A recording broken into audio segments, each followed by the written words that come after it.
হলো মাঝির বছর ছোটের মেয়ে অর্থাৎ মাহাতো একান্ত প্রিয় শিষ্য নৃত্য শিল্পী লালটু সিং সরদার।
মনোবল বাসনা জেগেছে ও মর্তভঙ্গ ভক্ত পরীক্ষা করার, কিন্তু কোথায় গেল সে পরম ভক্ত নারায়ণ, যে নারায়ণ যে মানুষ নারায়ণ নারায়ণ করে চারপাশে ঘুরে বেড়ায়, তাকে দেখতে পাচ্ছে না কেন?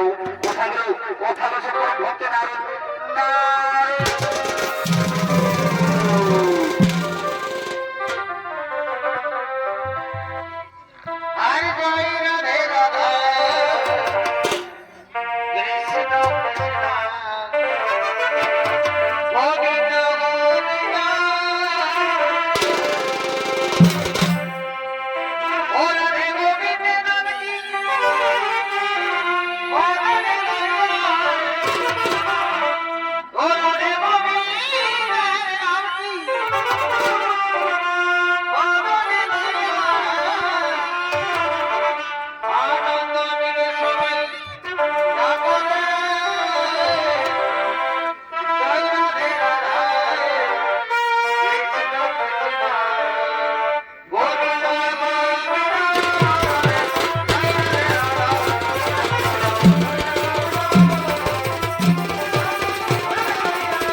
আমি তোমাকে খুঁজছিলাম, আমার মনে বড় বাসনা লেগেছে ও মর্তভঙ্গে ভক্ত পরীক্ষা করার। তুমি যাবে নারুদ, তুমি যাবে আমার সাথে মর্তভাবে।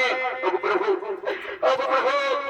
আপনি আমাকে যেখানে যেতে বলুন যাবো, কিন্তু মর্তভাবে মরতে যেতে পারবো। তুমি জানো নারুদ, সেখানে গেলে কত বড় বড় ভক্ত আমার জন্য বিরাজ করি। চল নারুদ, চল একবার ঘুরে দেখে আসি। প্রভু আপনি বলতে পারলেন প্রভু, যে নারদ বানিয়েছি নারায়ণ নারায়ণ করে চারপাশে ঘুরে বেড়াই, তার চাইতে মনোভক্ত হয়েছে মর্তভাবে। প্রভু ঠিক আছে প্রভু, মর্ত হয়ে মরবো, প্রভু যাবো আমি মর্তভাবে।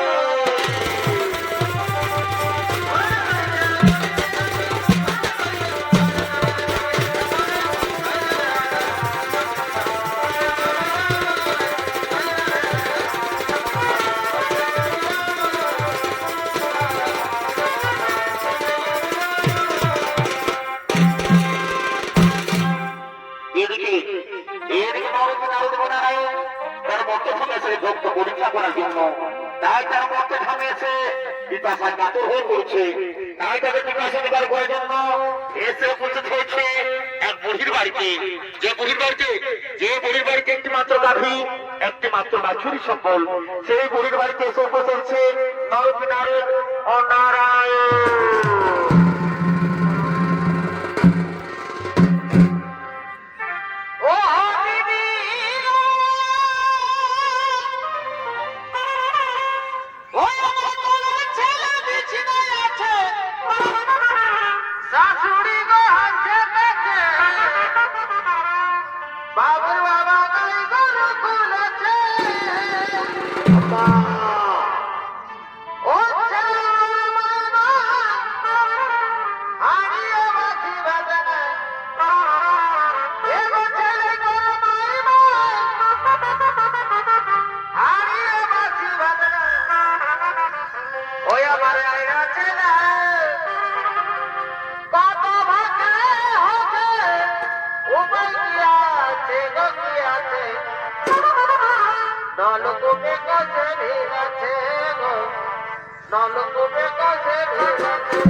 নারদ নারায়ণ, তারা বলতে হয়েছে বিকাশে কাপড় হয়ে পড়েছে।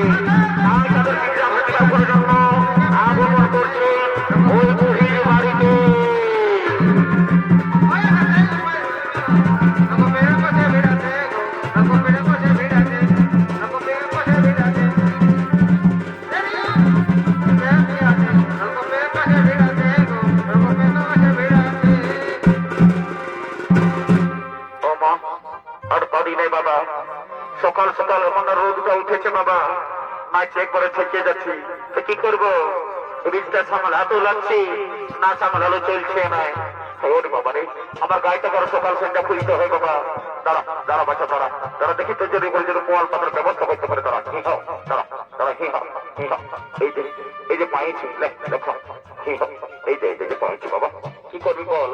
এই বুড়াতে বসে তো কষ্ট সইতে পারি। লেখা দেখি দেখি যদি আমার কোনো ক্ষতি মরকায় খাতে পারছে। লেখা এদিকে এদিকে নরকে নারদ বলারায়ণ তার মন্ত্র শুনেছে পিপাসায় কাতর করছে, তাই তাদের পিপাসা নেবার করে জন্য আগমন করছেন ওই বুড়ির বাড়িতে।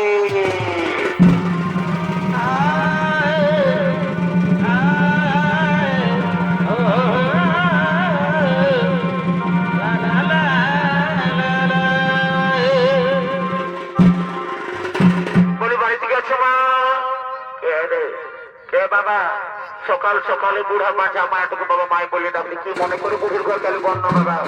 মাগু মাগু মা, আমরা যে বিকাশে কাতর হয়ে পড়েছি মা, আমাদেরকে একটু জল দিয়ে আমাদের প্রাণ রক্ষা করো মা। ওরে বাবু, ওরে বাবু, এই বুড়া লোকটার ঘরকে আলিস বাবা, আর কোনো তোর ঘর পালিস না রে বাবু।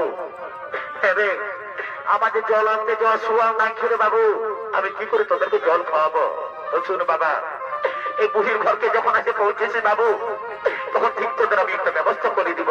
শুন বাবা, আমার ঘরে না, আমার ঘরে একটা গাই আছে, হ্যাঁ, ওই গাইটা ধুয়ে তোদেরকে আমি একটু দুধেই খাবো। আর বাইরে লজ্জা করেছেন, দেখো না কত কষ্ট করবো আমার বুড়ির ঘরকে আলি। আরে বুড়া মা ঝামা এটাকে যখন তোর মায় বললে ডাকলি না রে বাবু, তখন আমার মনটা ওইদিকে উঠেছিল বাবা রে, কত ফুর্তি লাগতেছিল। আর বাইরে লজ্জা করিস না। আর বাবু ঠিক আছে মা, ঠিক আছে মা, তুমি গাই ধোয়ার ব্যবস্থা করো, তুমি গাই ধোয়ার ব্যবস্থা করো। আর বাইরে লজ্জা করিস না।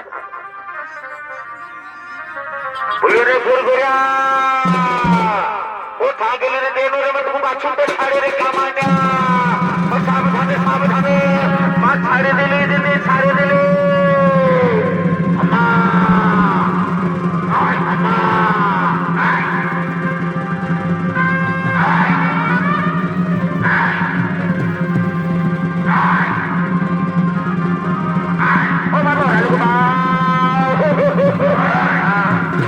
কত কষ্ট করে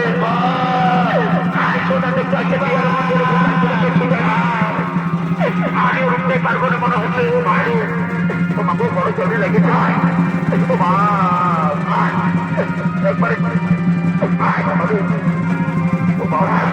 একবারে দুটাই হসড়ে করে ফেলা দিল মা, মেঝে তোরা খুব পাশা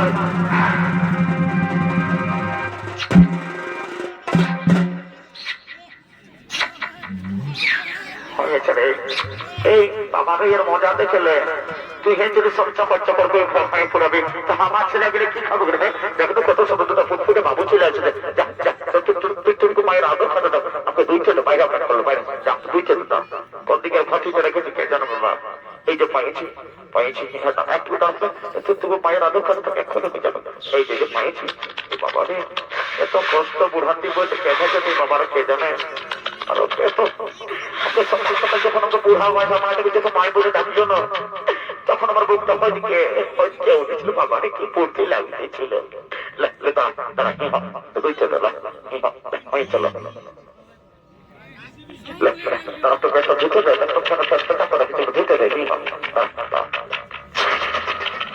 রে তোর পিছনে তো কুরকুরি ঢুকছে। হ্যাঁ, এত লগে দেখে তোর ঢুকছে কুরকুরি, আমি মরছি আমি চালাই, ইয়ার ঢুকছে কুরকুরি অমন করে 27 না বাচ্চা বুড়া ঢুকতে গেল। সবাই মিলে তোরা যদি 27, তো আমার কি দোষ আমাকে বল? আজ আছে কাজ নাই, চলে যাবো, তোরা চাপাবি করবি। হয়ে চলে বুঝতে না, তোর সাহেব হাত পুরা দিয়েছিলেন।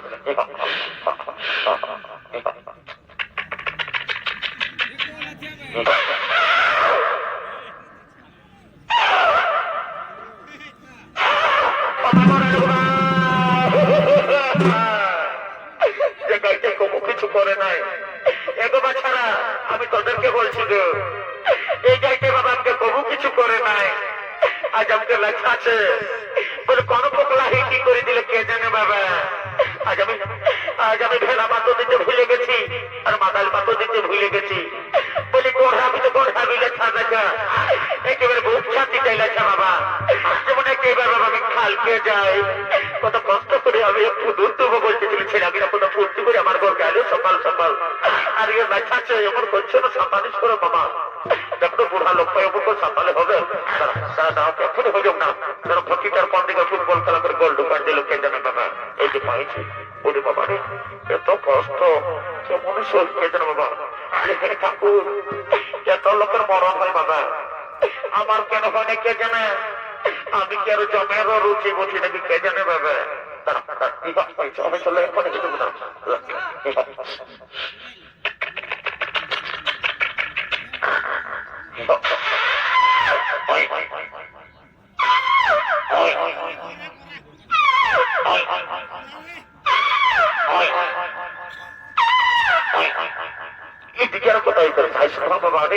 না খালি পালি নাই তো উড়ান দিতে একেবারে বাবা একটু দুর্ভ বলছি ছেলেগুলোকে খাওয়াবো সেটা একটু দায়িত্ব দায়িত্ব আই করে আছে ঢুকছে তুই এই খাবি খাবি দেখছিস না তো খাঁসে দেখবি লেখা আবার দেখছেন আসরটা ঘরে আছে খাঁসে সে না একটু ছেলেগুলোকে দিব বলছি তোকে আই করে আছে ঢুকছে লেখা লেখা লেখা লেখা বাবুরা কোন দিক গেলি রে সোনারা লে বাবা লেখা এলো দেখ মুখটা একটু খাই গেছে বাবা তোরা কথা আমরা সেটা লেখা লেখা ওই মা তুই দেখি দাও দাও খুব সুন্দর খুব সুন্দর কি শান্তি কি শান্তি নানারু তুমি তো পান করে নাও ওদিকে প্রভু দাও দাও কি শান্তি কি শান্তি ওগো প্রভু এই বুড়ি মেয়ে এত কষ্ট করে দুধ নিয়েছে আমাদের প্রাণ রক্ষা করালো এই বুড়ি মেয়েকে তুমি আশীর্বাদ করবে না প্রভু। হে নারদ হ্যাঁ এই বুড়ি মেয়েকে আমি আশীর্বাদ করবো এই বুড়ি মেয়েকে আবিটি বাছুরটির জন্য এক্ষুনি কত হয়ে যায় না।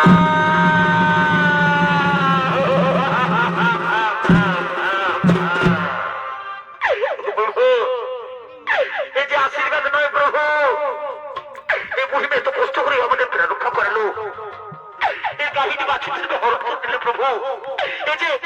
এই যে অভিশাপ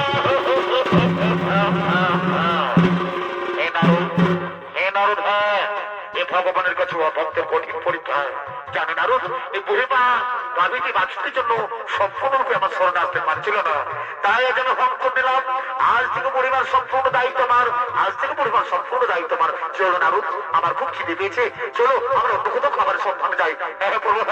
ওই যে ওদের পূর্ণ কুটির দেখতে পাওয়া যাচ্ছে চলো আমরা সেখানে খাবারের সন্ধানে যাই।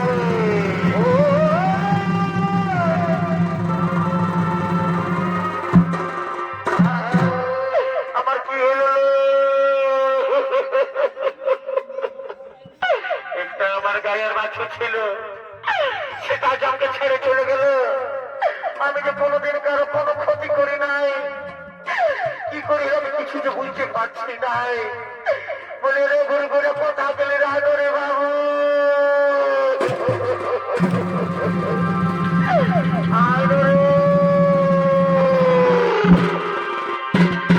কি হলো দিদি তুই সকাল সকাল আমার করে কাঁদছিস কেন হলে কি ছেলে বল। রে বাবু আমার যে সঙ্গী সাথে আপনি ছাড়ে চলে গেল রে বাবু আমি যে কোনোদিন কারো কোনো ক্ষতি করি না কি করে হলো আমি যে কিছু বুঝতে পারছি না। জানো রে যা আমার হয়েছে তুমি বাবাকে ডাকি নিয়ে আসবি এলাকটুকু ব্যবস্থা করে দেবে জানো রে। ঠিক আছে রে ঠিক আছে তুই কাঁদিস না চুপচাপ থাক আমি এক্ষুনি বাবাকে ডাকে নিয়ে আসি। বলি বাবা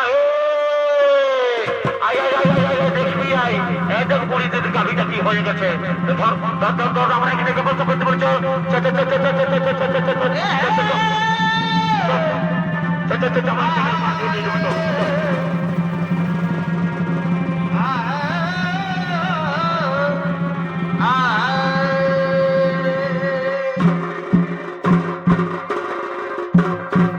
এদিকে এদিকে নরবে নারদ এবং নারায়ণ তাদের পিতাসা নিবেদন করার পর তারা ক্ষুধায় কাতর হয়ে পড়ছে। তাই তাদের ক্ষুধা নিবারণ করার জন্য এসে উপস্থিত হয়েছে ধরা ও দ্রোণের বাড়িতে যাদের বাড়িতে শুধুমাত্র ভিক্ষা বৃত্তি কঠিন চলে সে ধরা ও দ্রোণ উপস্থিত হয়েছে নরকে নারদ ও নারায়ণ।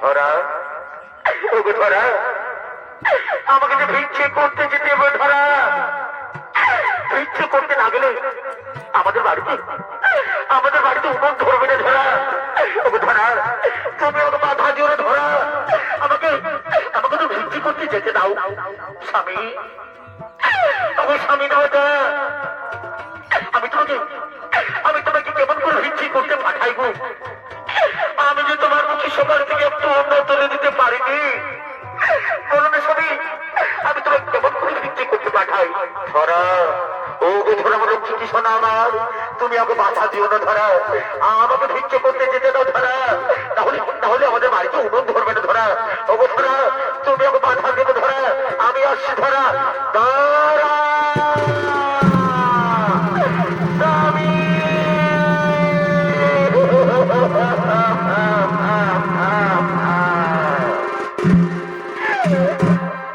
মানুষটি চলে গেল তার মুখে একটু অন্য তুলে দিতে পারলাম না ঠাকুর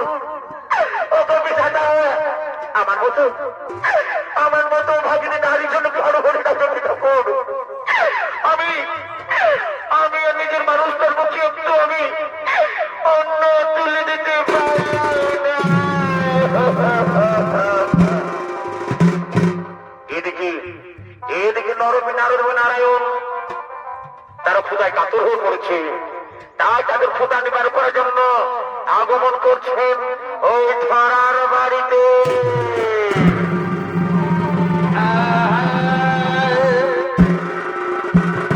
বাড়ি থেকে আছো মা কি বাবা তোমরা কি মনে করে এভাবে বাড়িতে এসেছো বাবা বলো না বাবা বলো না তোমরা কি মনে করি এভাবে বাড়িতে এসেছো মাগো মা আমরা তো ক্ষুধায় কাতর হয়ে পড়ছি মা আমাদেরকে একটু অন্য দিয়ে ফেরা রক্ষা করা মা আমাদের একটু অন্য দিয়ে ফেরা রক্ষা করা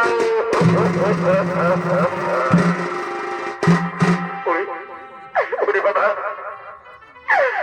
তোমাদেরকে সেবা করে বলো তো এ ভনের বাড়িতে কিছু নেই যে রে বাবা আমি তোমাদের কি দিয়ে সেবা করাবো শোনো বাবা আমার স্বামী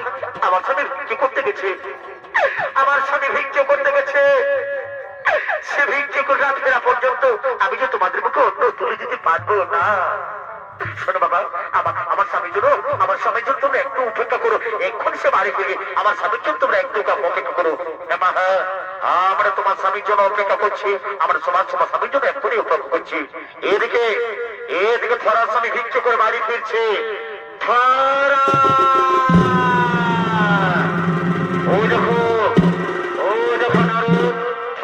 ভিক্ষে করে বাড়ি ফিরছে যাও ভক্ত পরীক্ষার করে তার ভিক্ষের তন্ত্র তুমি হরণ করে নিয়েছো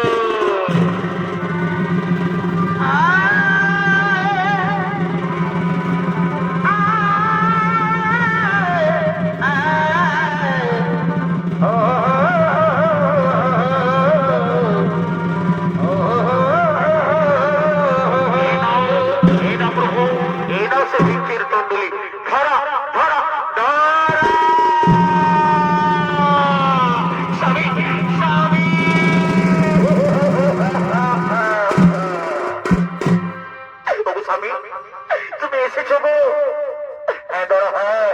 জানো ধরা এই গ্রামের মানুষ কত ভালো আমাকে ভিক্ষে দিয়ে আমার ভিক্ষের ছেলে একবার পরিপূর্ণ করে দিয়েছে ধরা জানো ধরা তুমি দেখলেও মাফ হয়ে যাবে ওই তাও স্বামী আমার হাতে ভিক্ষের ছেলে তুলে দাও জানো স্বামী আমাদের বাড়িতে দুটো অতিথি রয়েছে আমি বলেছি আমার স্বামী ভিক্ষে করতে গেছে সে ভিক্ষে করে ফিরে এলেই আমি তোমাদের মুখে অন্য তুলে দেবো ঠিক বলছে ধরা এই না হলে আমার সত্যি ধরা তাও দেখি আমার মনে খুব আনন্দ জেগেছে তাও ভিক্ষের ছিল আমার হাতে তুলে দাও এই নাও দেখো কত কিছু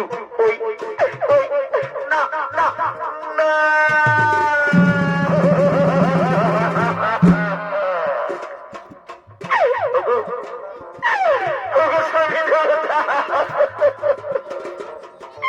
তোমার ভিক্ষের ঝোলাতে কিছু নেই গো তোমার ভিক্ষের ঝোলে